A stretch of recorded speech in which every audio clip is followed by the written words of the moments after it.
Hi there, it's Jack Woodrup from verticaljumping.com and also the creator of the Vertical Mastery Jump program. Today I'm going to talk about the quickest and most effective way to increase your vertical jump. Do you want to know what that is? It's by training the areas that you are weakest in. Focusing on and improving your weaknesses is actually the quickest way to improve not just a vertical jump, but any athletic pursuit. This is well known. For example, do these two very different athletes need the same vertical jump program? Unlikely. Both of these athletes clearly require a different training focus for maximum results. So what is a vertical jump? A vertical jump is an explosive movement that expresses your ability to generate muscular power. Vertical jump equals movement efficiency plus power, and power is force times distance over time. From a vertical jump point of view, force is basically how strong you are, and time is how quickly you can apply that strength. So how do you train to increase your vertical? Well, you can practice jumping to increase your movement efficiency.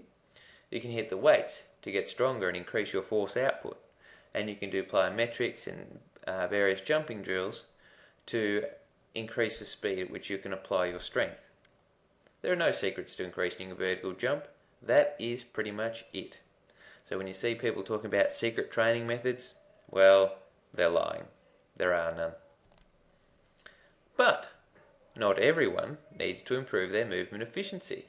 Not everyone needs to get stronger. And not everyone needs to get faster. The guy on the left, Mr. Muscles there, he clearly doesn't need to get much stronger. The guy on the right, well, he looks like he could probably spend a bit of time in the weight room. But the guy on the right might not need to get faster. The guy on the left probably could. And what happens when you improve your movement quality? What happens when you get stronger? And what happens when you get faster? When your weaknesses are no longer your weaknesses, then you need to adjust your training. So is your vertical jump program designed to meet your needs? Does your vertical jump program adapt as your needs change? If not, why not? You're wasting your time. And that's where vertical mastery comes in. It creates custom designed vertical jump programs regardless of what your needs are, and it will adapt over time. In a minute, I'll show you the software in action, and you can see how it works for yourself. Remember, your vertical jump training is optimized for your needs with vertical mastery. You'll never outgrow it. It adapts with you. Pre-made and cookie-cutter programs are a thing of the past. Vertical mastery is the next generation of vertical jump programs. It is the fastest and most effective way to increase your vertical jump, vertical mastery. So watch the demonstration video in a second and you'll see what I mean.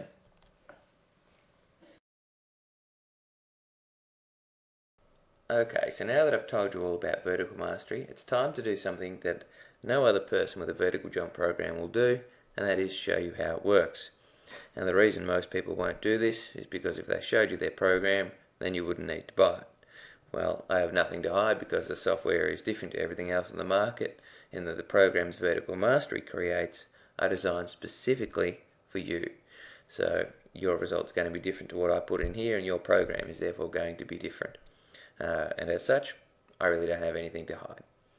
So anyway, before we were talking about how different athletes need different sorts of programs. And in particular, we were talking about these two athletes, Mr. Muscles and Mr. Skinny. Now I'll start off with Mr. Muscles. He's clearly very strong, so he's going to need a different program to Mr. Skinny. So let's build a program for Mr. Muscles. So I've put in some data here for Mr. Muscles. I've said he weighs 200 pounds, he has a 24-inch vertical jump, and he's squatting and deadlifting over twice his body weight. But when he does a depth jump, he's jumping less than his standing vertical jump. So he's not very reactive, but he's very strong. So let's build him a program.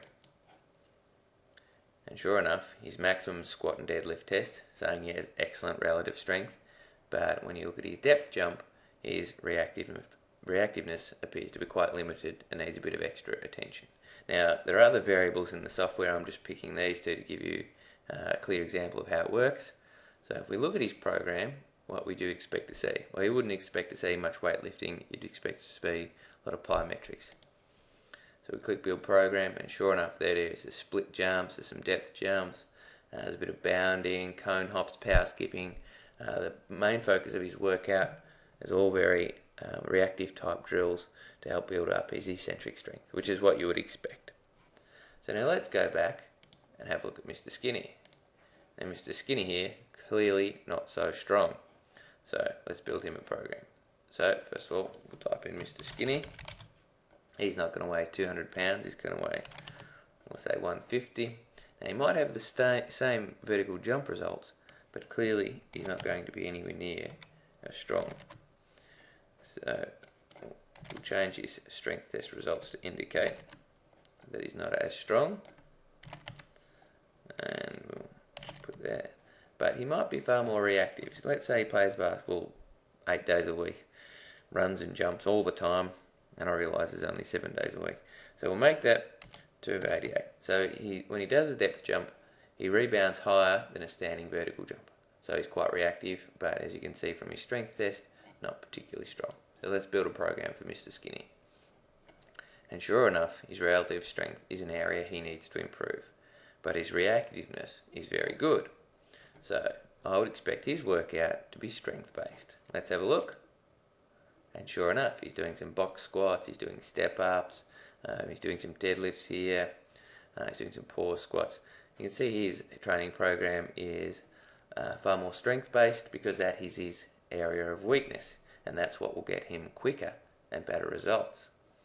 Now, as I said, there's a few other variables about the training programs. It's not just reactive strength and maximum strength. There are a few other tests that you need to do, but that gives you an idea of how it customizes your training program. Another one that it can do is if you don't have access to weight training equipment. You just click the tab and select no, you don't have access, and what it does, it removes these tests. You no longer need to perform a deadlift and squat test, which is what you would expect, because if you don't have access to weights, you can't do it. And you click your build program, and now it says max squat and deadlift is no longer applicable. And if you go to the workouts, you'll see that all the drills are body weight only, which, as I said, if you haven't got access to weights, then you can't do weighted drills. So the program is taking that into consideration. So that's vertical mastery in a nutshell. As you can see, it's very simple to use. The programs it creates are targeted to your needs. Again, I've just showed you a few examples. There are a few other things that it takes into consideration. But as you can see, the programs are customized to the athlete, and that is what gets the quickest and the most effective results from your training. And by following vertical mastery, that's what you can too. Anyway, I've taken up enough of your time. I hope you like what you see. If you have any questions, send me an email. I'll talk to you soon. Thanks.